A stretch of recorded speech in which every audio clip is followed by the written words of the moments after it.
Olá, meninas. Eu quero te dar uma palavra para aquecer teu coração nesse dia. Como eu trabalho com mulheres, eu quero falar diretamente para as mulheres e citar exemplos femininos em tempos de crise. A mulher sábia, a Bíblia diz que ela é que edifica a casa e a tola destrói. E muitas crises nós enfrentamos na nossa vida. E a melhor saída para a crise é pedir sabedoria a Deus e agir com sabedoria. Quando você estiver muito nervosa, procura um lugar calmo, procura respirar fundo. Faz isso umas 4 ou 5 vezes. Se você puder caminhar, faz uma caminhada. E vai pedindo a Deus palavras de sabedoria. Palavras que faz com que o outro vá se sentir melhor. E a crise que nós vivemos, ela pode ser interna e pode ser externa.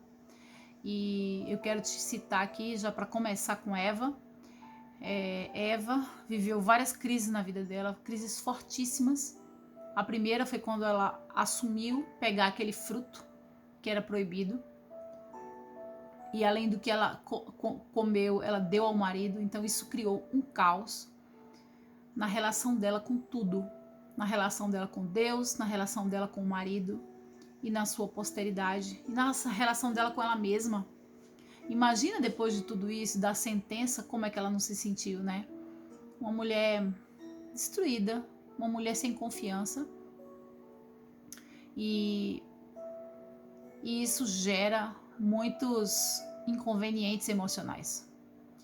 Só que havia uma promessa de Deus para ela, né? Porque sempre que Deus nos corrige, ele mostra para nós que as coisas não estão perdidas, sabe? Ele é a nossa esperança. Então, ele disse para ela, olha, mas vai vir uma semente de dentro de você que pisará a cabeça da serpente. Então, Eva ficou muito feliz. E até aquele momento, Adão chamava ela de mulher, né? Que era varoa, porque de mim foi tirada. Mas depois dessa promessa, você vê já no capítulo 4 e 5 que ele chama ela de Eva, mãe de todos os viventes. Então, Adão também acatou aquela promessa e guardou uma esperança aquecida no seu coração. Ele olhava para ela e lembrava da promessa.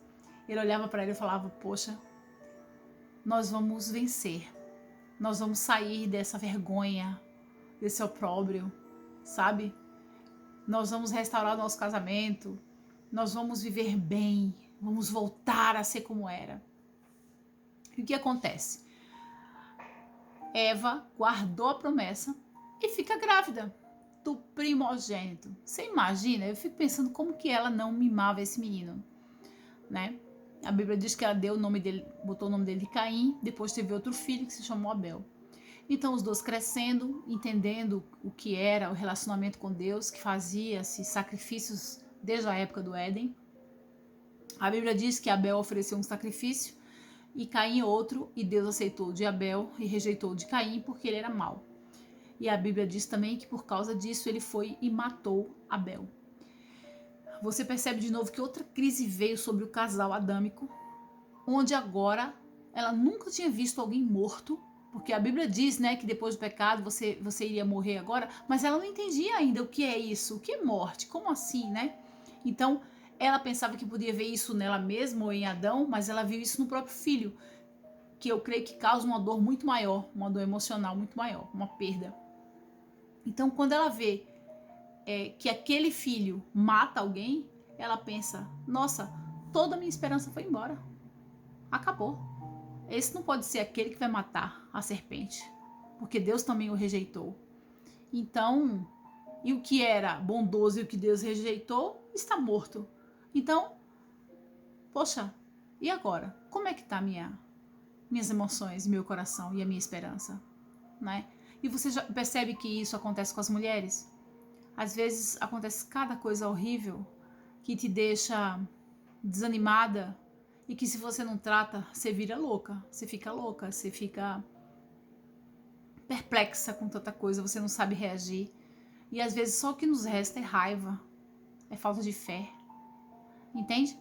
E passado algum tempo, a Bíblia diz que ela ficou grávida novamente e lhe nasceu Sete.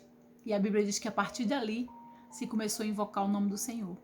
Então, sempre diante de grandes crises, Deus restaura a nossa fé, Deus restaura a nossa vida, né? Então, se você está diante aí de grandes perdas, de grandes tristezas, de grandes dores, sabe? A primeira coisa que você tem que fazer é se acolher, ainda que você ache que você que é a culpada, foi você que foi a responsável por isso, eu agi como uma louca. Sempre Deus tem uma saída para nós. Então eu queria que você se acolhesse e falasse, olha, só tá tu e eu aqui, vamos junta.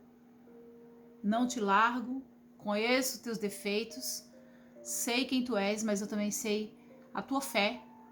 Eu sei que Deus também não te desamparou. Então você tem que ser uma com você mesmo. Sabe? Se acolher e não ficar se maltratando, se maldizendo, que você é a pior pessoa dessa terra. E caminhar junto com essa fé. Junto com esse Deus que te ama e que nos perdoa. Sabe? Acima de tudo. Já pensou que gostoso ouvir? Eu te perdoo. Eu te amo. Eu sou Deus das oportunidades. Não é lindo? Então é nessa fé que eu desejo que você caminhe. É nessa estrutura, sabe? De sabedoria, de resiliência, de silêncio. Tem muita voz, tem muita gente falando. Eu também tô falando, tem muito grito aqui da minha alma. Silencia, se acalma. E as coisas vão tomando o seu próprio rumo.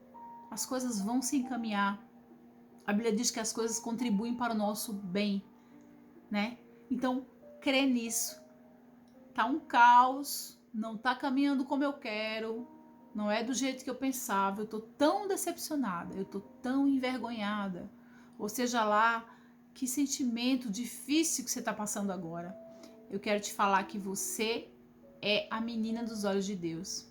Vai ficar tudo bem. Só se acalma, não paga de louca. Diz assim, ó: Deus, me dá um espírito de sabedoria. Eu preciso dele muito nessa hora de crise. E você vai ver que pouco a pouco essas dores, elas vão sendo sanadas.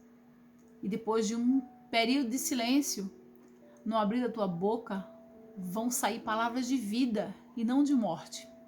Palavras de alegria, palavras de bênção sobre outras pessoas e não de maldição, não de acusação, mas palavras que vai cair como um bálsamo e vai refrescar o teu coração e o coração de outros. Então, fica com essa palavra nesse dia. Deus te abençoe. Olha, só Deus é quem pode te parar, ninguém mais. Tchau!